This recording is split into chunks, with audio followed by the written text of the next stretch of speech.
अस्सलाम वालेकुम my dear students, उम्मीद है कि आप सब ठीक होंगे। आज बच्चों हमारा लेक्चर नंबर 27 है BCom 1। और आज के लेक्चर के अंदर इंशाल्लाह हम एक्सरसाइज नंबर 28 जो है वो सॉल्व करने जा रहे हैं। लेकिन बच्चों इसको कंप्लीट मैं सॉल्व नहीं करूँगा, जस्ट जो पॉइंट इसमें समझने वाले हैं वो मैं आपको समझा दूँगा। बाकी जो क्वेश्चन है वो आपने खुद कंप्लीट कर लेना। ठीक है बच्चों। तो कह रहा है जी, from the following particulars extracted from the books of two partners A and B who share profit and loss equally, prepare trading and profit and loss account for the year ended 31st December 2020 and balance sheet। जी बच्चों इसमें दो partners हैं A and B। ठीक हो गया। तो एक दफ़ा क्वेश्चन को रीड कर लेते हैं जल्दी से। इसमें उसने हमें बताया हुआ बच्चों cash in hand, furniture, sale ledger balance. तो बच्चों ये सेल लेजर बैलेंस ये इसमें नया पॉइंट है। सेल लेजर बैलेंस असल में डेटर्स का ही नाम है। ठीक है, डेटर्स को ही सेल लेजर बैलेंस भी कहते हैं। और इसी तरह से बच्चों इस साइड पे अगर आप देखें तो आपको नज़र आ रहा है परचेज लेजर बैलेंस। तो परचेज लेजर बैलेंस ये असल में क्रेडिटर्स का ही नाम है। ठीक है, सन्ड्री क्रेडिटर्स को ही हम परचेज लेजर बैलेंस भी कहते हैं।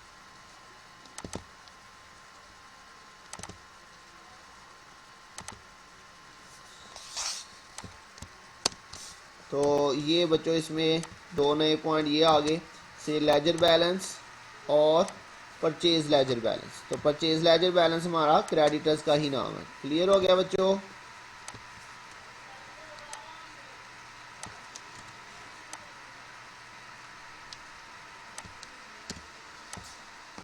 उसके बाद motor car purchase, insurance, cash at bank, machinery, trade expense, carriage outward हमारा बच्चों इनडायरेक्ट एक्सपेंस है, प्रॉफिट एंड लॉस में जाएगा। Wages, sale return, freight inward direct expense है बच्चों। Printing and stationery, salaries, opening stock, drawings A, drawings B, grand rate taxes, fuel power direct expense है बच्चों। उसके बाद क्रेडिट बैलेंसेज में हमारे पास A's capital, B's capital, sale और purchase ledger balance.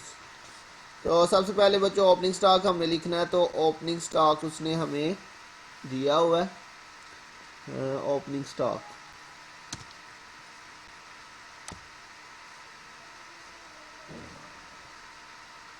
Opening stock बच्चों हमें क्वेश्चन में ये दिया हुआ है जी, ओपनिंग स्टॉक 34,200। तो ये आपके पास बच्चों सबसे पहले तो यहाँ पे ओपनिंग स्टॉक आ जाएगा ट्रेडिंग अकाउंट के अंदर। मैं आपको ये जल्दी से सॉल्व कर देता हूँ बच्चों। ओपनिंग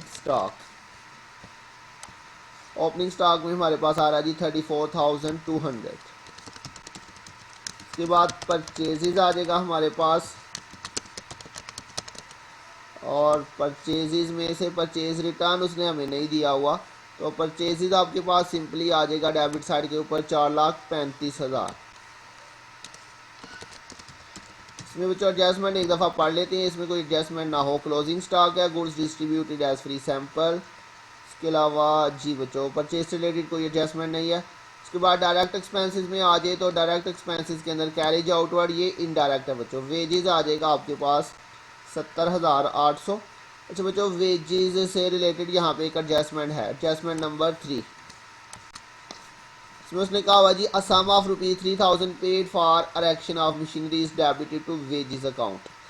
तो बच्चों हमने बात की थी लास्ट लेक्चर्स के अंदर भी, और रेक्टिफिकेशन ऑफ एरर वाला चैप्टर भी आपने पढ़ा था, उसके अंदर भी हमने बात की थी बच्चों। किसी भी एसेट को हम ख़रीदें या उसकी इंस्टॉलेशन वगैरह करवाएं, अरेक्शन का मतलब इंस्टॉलेशन ही होता है। कोई भी आप एसेट ख़रीदते हैं उसकी इंस्टॉलेशन करवाते हैं बच्चों, उसके ऊपर जितने भी एक्सपेंस आएंगे हमने उस एसेट को डेबिट करना होता है, एक्सपेंस को डेबिट नहीं करना होता। लेकिन उसने क्या किया, यहाँ पे उसने 3,000 जो है वो अरेक्शन ऑफ मशीनरी पे किया है, जबकि उसने डेबिट जो है वो किसको कर दिया, वेजेस को। तो उसे जो है ये वाली जो वैल्यू है ये मशीनरी में ऐड करनी चाहिए। तो अब हम क्या करेंगे, वेजेस में से माइनस कर देंगे और मशीनरी में ऐड कर देंगे। ठीक हो गया। तो ये वेजेस आपके पास 70,800, और इसमें से क्या करेंगे, लेस रॉन्गली इंक्लूडेड। ये मुझे लगता है ये पॉइंट पहले भी एक क्वेश्चन में आ चुका हुआ है। कितना बच्चों इसमें 3,000 जो है वो रॉन्गली इंक्लूड हो गया, वो इसमें से माइनस कर देंगे।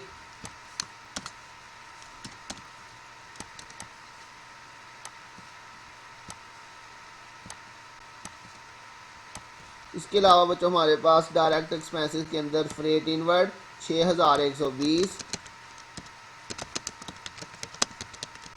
6120 ये आ जाएगा।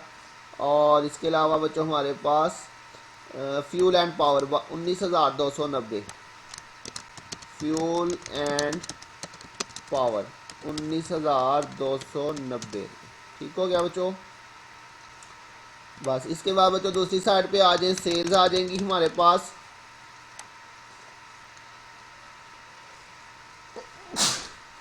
जी बच्चों सेल की वैल्यू ये इसने हमें बताई हुई है 8,76,000 यह आ जाएगा जी 8,76,000 और इसमें से लेस हमने रिटर्न सेल रिटर्न कर देनी है।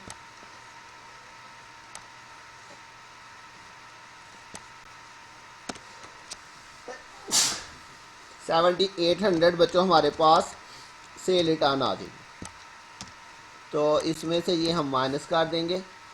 इसके अलावा closing stock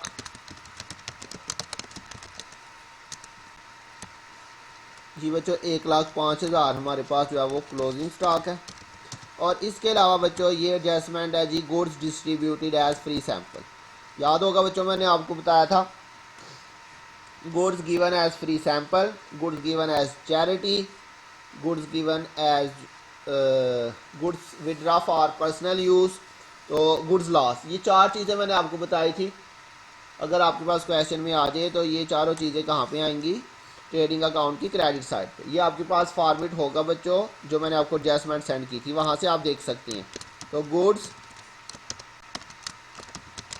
given as free sample, एक दफ़ा बच्चों ये ट्रेडिंग अकाउंट में क्रेडिट साइड पे और एक दफ़ा प्रॉफिट एंड लॉस में डेबिट साइड पे। जिस तरह बच्चों गुड्स लॉस का हमने ट्रीटमेंट किया था, सेम वही ट्रीटमेंट है इसका भी। Goods given as free sample, goods given as charity, goods given as ज़कात, गुड्स लॉस या goods withdraw for personal use, इन चारों का बच्चों सेम ट्रीटमेंट मैंने आपको बताया था। यहाँ पे ये क्रेडिट साइड पे आ जाएगा 6,000 और दूसरा फैक्ट प्रॉफिट एंड लॉस में डेबिट साइड पे हो जाएगा। टोटल करते हैं बच्चों दोनों साइड का, ये क्रेडिट साइड का टोटल आ गया और ये डेबिट साइड आ गई हमारे पास।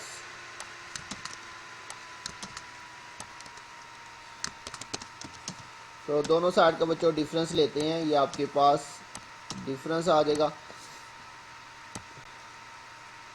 तो बच्चों कौन सी साइड छोटी है इसमें बड़ी आ रही है, क्रेडिट साइड बड़ी आ रही है, तो क्रेडिट साइड का जो टोटल है वो दोनों साइड पे लिखेंगे हम।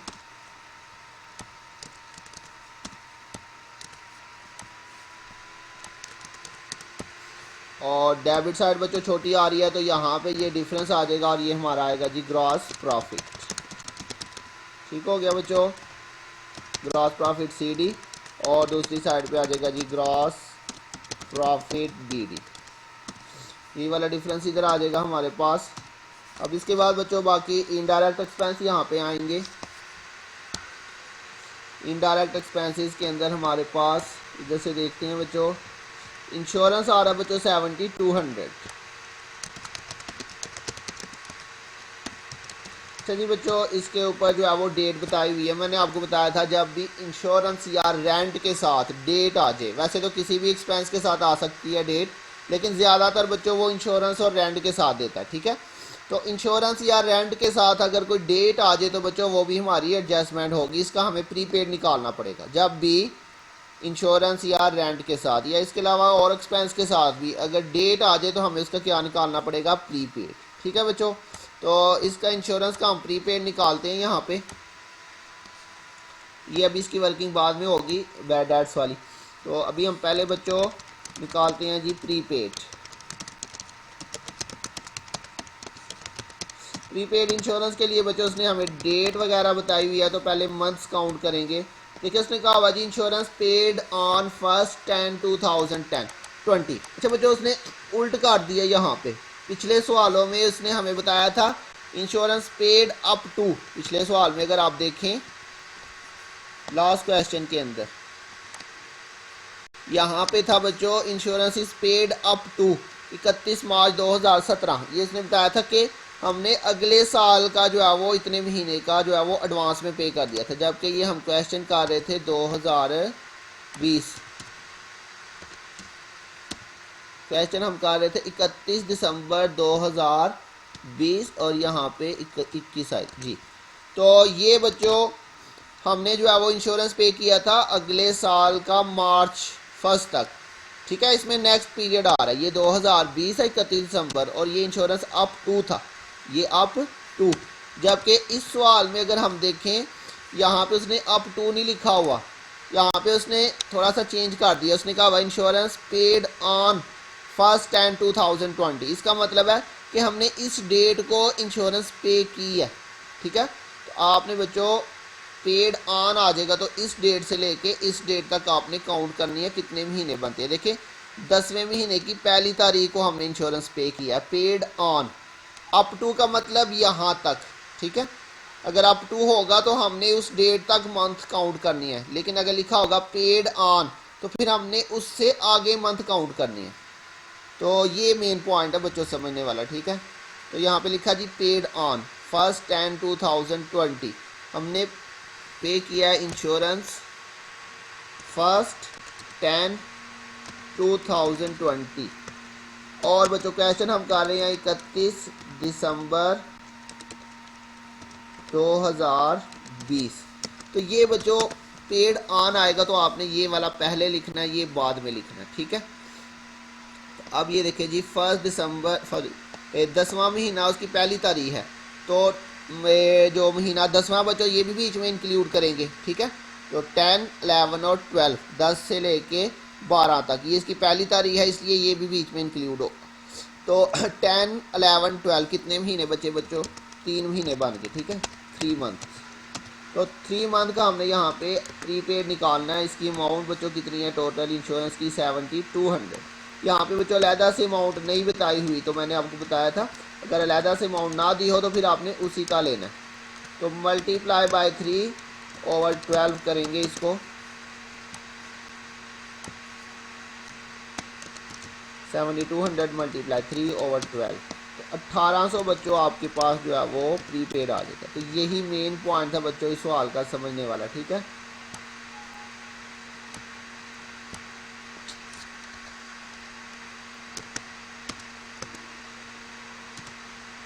$7200 मल्टीप्लाई 3/12, तो ये बच्चों कितना आया जी हमारे पास? 1800।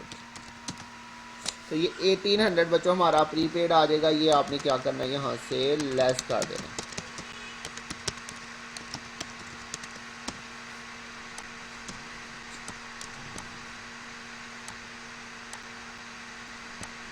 उसके बाद बच्चों बाकी एक्सपेंसेस में हमारे पास पेड एक्सपेंस आ रहा है 10,000।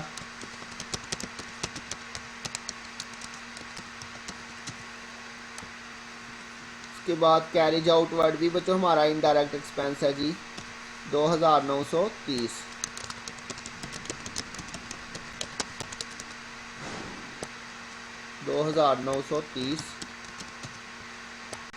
इसके अलावा बच्चों हमारे पास प्रिंटिंग एंड स्टेशनरी 18,324।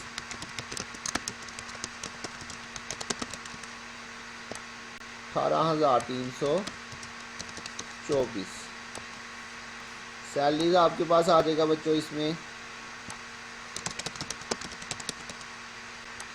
सैलरीज 25,260। और इसके अलावा ओपनिंग स्टॉक हो गया, रेंट रेट टैक्सेस 10,800।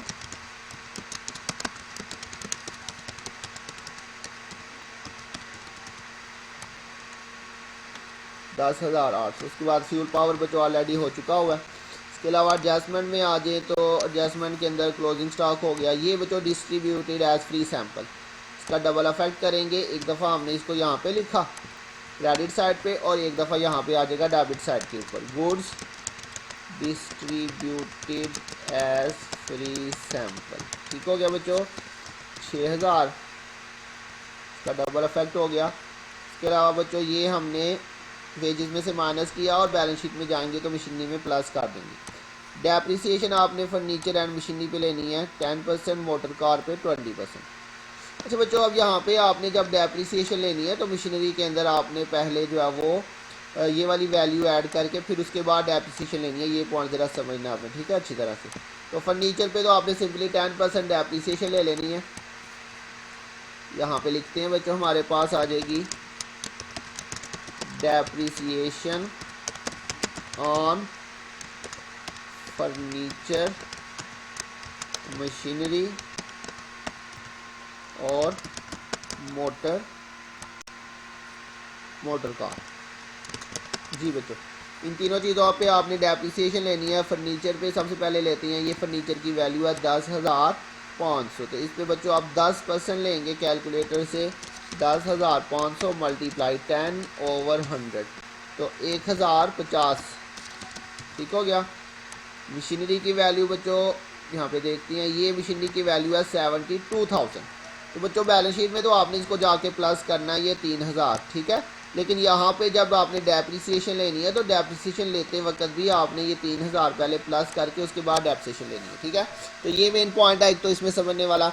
अगर किसी भी जगह पे कोई एडजस्टमेंट आ जाती है किसी एसेट की, ठीक है, उसमें कोई प्लस माइनस होना है, अगर उसकी आगे डेप्रिसिएशन दी होगी तो आपने बच्चों वो वैल्यू उसको ऐड या माइनस जो भी करना है वो करके फिर उसके बाद आपने डेप्रिसिएशन लेनी है। तो 72,000 ये है, तो आपने क्या करना है बच्चों, 72,000 प्लस 3,000 आपने ये टोटल करके फिर उसके ऊपर आपने 10% डेप्रिसिएशन लेनी है। तो 72 प्लस 3 75, इसके ऊपर लेंगे बच्चों 10% डेप्रिसिएशन, तो 7,500 यहाँ पे आएगी डेप्रिसिएशन, ठीक हो गया बच्चों। ये पॉइंट है समझने वाला। इसके अलावा मोटर कार बच्चों उसने हमें ये मोटर कार है बच्चों 66,000। इस पे आपने कितने परसेंट लेनी है, 20%। 66,000 इस पे मल्टीप्लाई 20/100 तो ये 13,200 आ जाएगी इसकी डेप्रिसिएशन। इसके अलावा बच्चों बैड डेट्स उसने कहा हुआ राइट ऑफ बैड डेट्स 6,000, ये हमारे new bad debts and make a provision for bad debts 5% on remaining debtors. तो बच्चों इसमें कोई इंक्रीज वाला जो है, इंक्रीज बाय वाला फार्मूला नहीं, बिल्कुल सिंपल जो है वो हमने कैलकुलेशन करनी है बैड डेट्स की। यहाँ पे उसने हमें कोई जो है वो ओल्ड बैड डेट्स या ओल्ड प्रोविजन नहीं दी हुई, सीधा सीधा बच्चों ये न्यू बैड डेट्स आपके पास डेबिट साइड पे आ जाएंगे 6,000, सॉरी इसको इधर लिखते हैं 6,000। और इसी में आपने क्या करना है जी, इसमें ऐड कर लेंगे न्यू प्रोविजन, ठीक है बच्चों, न्यू प्रोविजन। इसमें न्यू प्रोविजन हमें निकालनी पड़ेगी, वो उसने कहा हुआ 5%, तो फार्मूले से निकालेंगे बच्चों।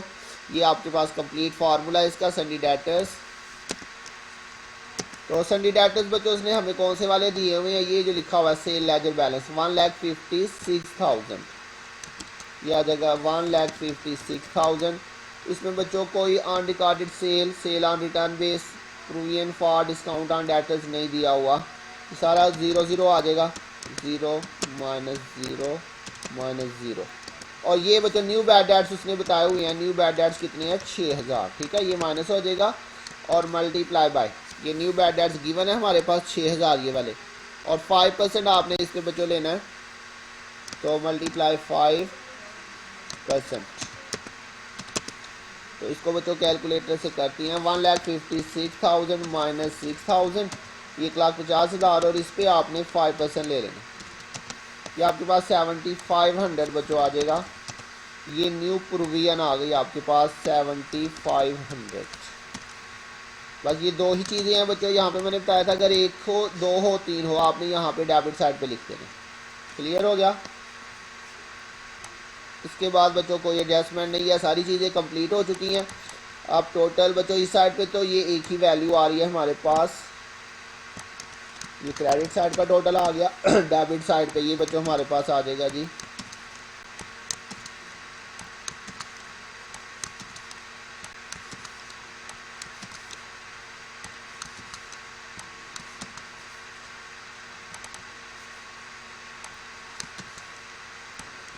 ये बच्चों डेबिट साइड का टोटल आ गया। तो क्रेडिट साइड ही हमारे पास जो है वो बड़ी आ रही है।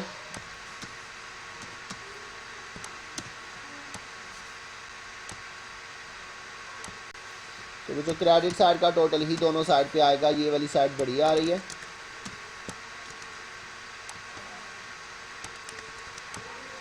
तो डेबिट साइड छोटी है, यहाँ पे ये डिफरेंस आ जाएगा बच्चों, और ये हमारा आएगा जी नेट प्रॉफिट। उसके बाद बैलेंस शीट में आ जाए कैश इन हैंड आ जाएगा। सबसे पहले करंट एसेट्स के अंदर सबसे पहले कैश इन हैंड अगर दिया हुआ है तो बच्चों सबसे पहले हमने लिखना है जी कैश इन हैंड। ये सबसे ऊपर दिया हुआ है 7176, 7176। उसके बाद कैश एट बैंक उसने नहीं दिया हुआ बच्चों, ये दिया हुआ 18600, ये आ जाएगा जी कैश एट बैंक 18600। नेक्स्ट आएगा बच्चों हमारे पास से लेजर बैलेंस है, आप उसको क्या लिख सकते हैं, सन्ड्री डेटर्स। तो सन्ड्री डेटर्स हमारे पास कितने हैं जी, ये है जी 1,56,000। इसमें से आपने बच्चों लेस करना है जी, लेस करेंगे इसमें से न्यू बैड डेट्स और साथ ही लेस करेंगे इसमें से न्यू प्रोविजन। तो न्यू बैड डेट्स बच्चों थे 6000 और न्यू प्रोविजन हमने बच्चों ये निकाली है 7500। ये दोनों वैल्यूज इसमें से माइनस कर देंगे।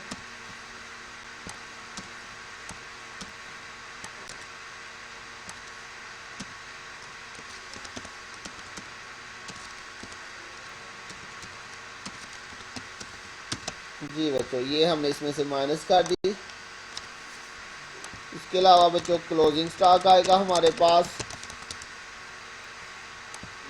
क्लोजिंग स्टॉक था 1,05,000, ठीक हो गया।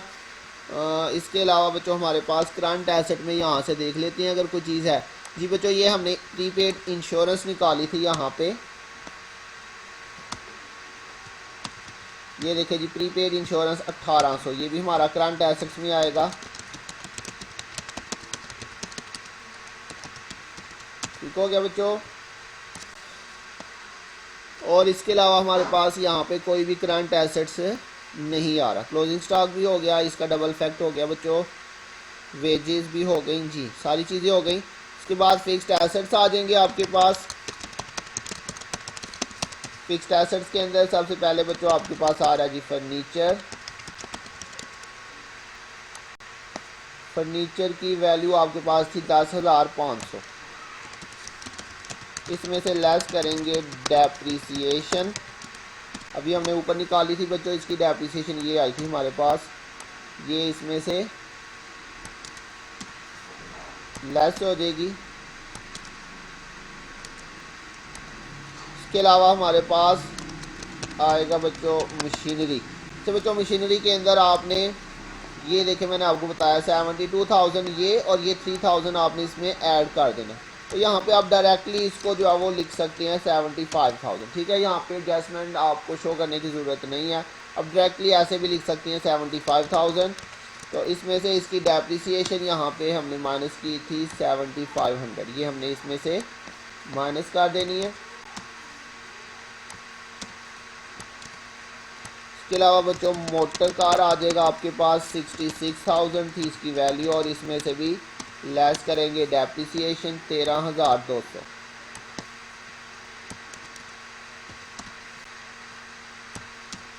ये बच्चों माइनस हो जाएगी। इसके अलावा करंट एसेट्स करंट लाइबिलिटीज़,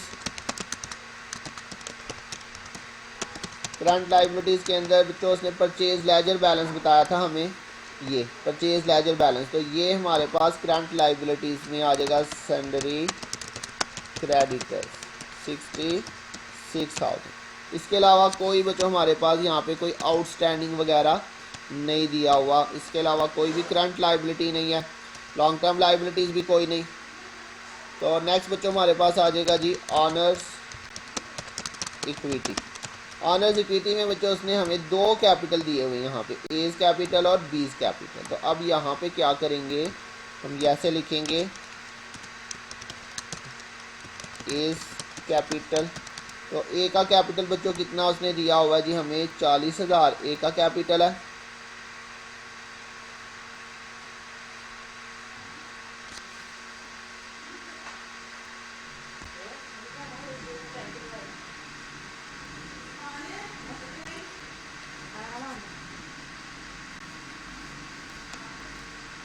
तो इसमें हमारे पास दो कैपिटल गिवन है, ए कैपिटल और बी कैपिटल। तो ये बच्चों पहले हमारे पास आ जाएगा ए का कैपिटल 40,000। तो बच्चों इसमें आपने करना है ऐड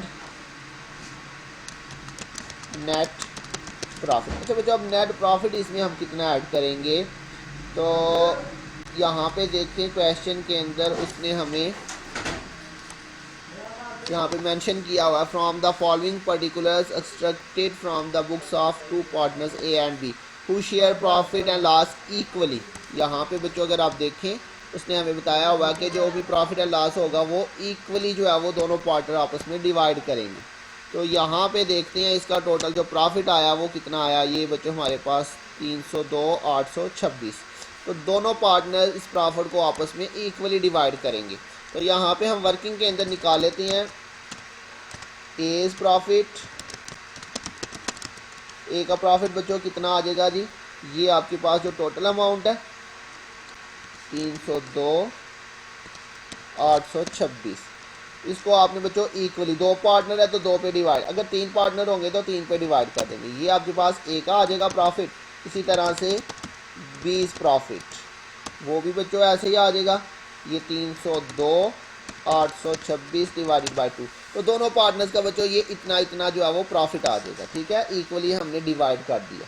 अच्छा बच्चों अगर यहाँ पे क्वेश्चन में वो ना भी मेंशन करता है इक्वली, तो फिर भी हमने बच्चों इक्वल प्रॉफिट जो है वो डिस्ट्रीब्यूट करना। अगर वो ये मेंशन ना भी करता कि पार्टनर्स के दरमियान प्रॉफिट कैसे डिस्ट्रीब्यूट करेंगे, फिर भी आपने दोनों में इक्वली डिवाइड कर देना, ये रूल है। ठीक है, तो ये बच्चों यहाँ पे दोनों का इक्वल प्रॉफिट आ जाएगा। तो यहाँ पे आ जाएगा जी, ऐड करेंगे इसमें एज प्रॉफिट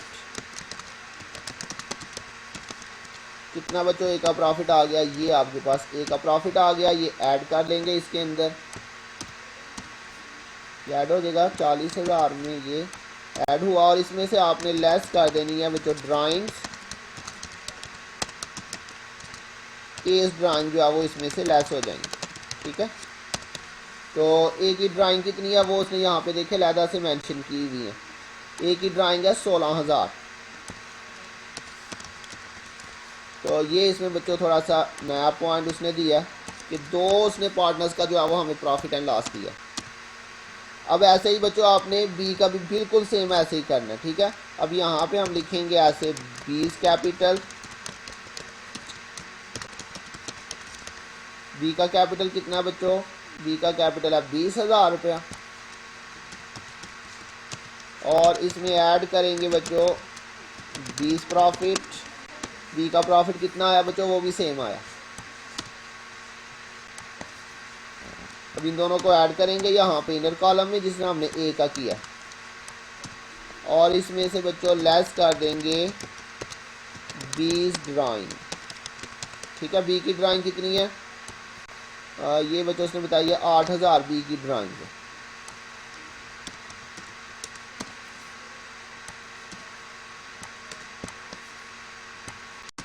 तो ये बच्चों हमारे पास कंप्लीट हो गया। इसका टोटल देखते हैं अब।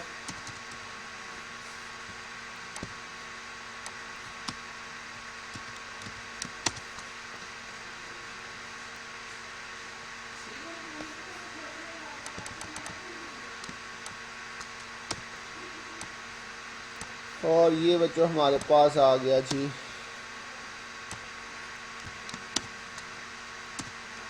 तो ये बच्चों देखिए जी दोनों साइड का जो टोटल है वो हमारा बिल्कुल सेम आ रहा है। ठीक है बच्चों, तो ये इसमें एक नया पॉइंट था थोड़ा सा कि उसने दो पार्टनर्स दे दिए थे, और प्रॉफिट के बारे में बच्चों अगर उसने कुछ ना मेंशन किया तो बच्चों हम उसको इक्वली डिवाइड करेंगे। लेकिन इस क्वेश्चन में उसने ऑलरेडी हमें मेंशन किया था कि हमने प्रॉफिट को इक्वली जो है वो डिस्ट्रीब्यूट करना। ठीक हो गया। इसके अलावा ये इंश्योरेंस वाला पॉइंट था, जो यहाँ पे इंश्योरेंस के अंदर आपने याद रखना, अगर लिखा होगा पेड ऑन, क्या लिखा हो, पेड ऑन, तो फिर बच्चों आपने इस डेट से लेके इस डेट तक काउंट करना है। ठीक है, ये पॉइंट ज़रा याद रखना है, इस डेट से लेके इस डेट तक।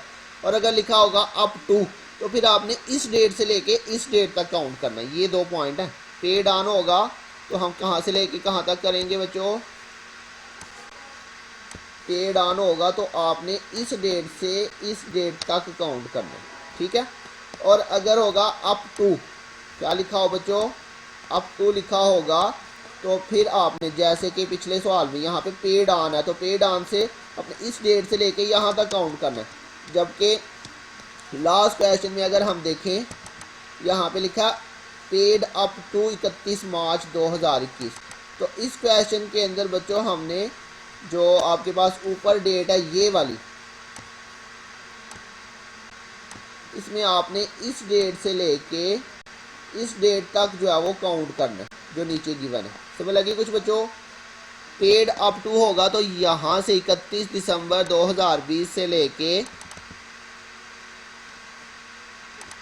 31 मार्च 2021 तक हमने काउंट किया, जनवरी फरवरी, ठीक है, मार्च। और जबकि पेड ऑन होगा तो फिर हमने उल्ट किया, फिर हमने इस डेट से लेके इस डेट तक काउंट किया। ये बस पॉइंट आपने याद रखना है। तो उम्मीद है बच्चों आपको समझ आ गई होगी। अगर किसी पॉइंट की समझ नहीं आई तो पूछ लीजिएगा। अपना ध्यान रखिएगा। इंशाल्लाह बहुत जल्द मिलेंगे नेक्स्ट लेक्चर के साथ। तब तक के लिए अल्लाह हाफिज़।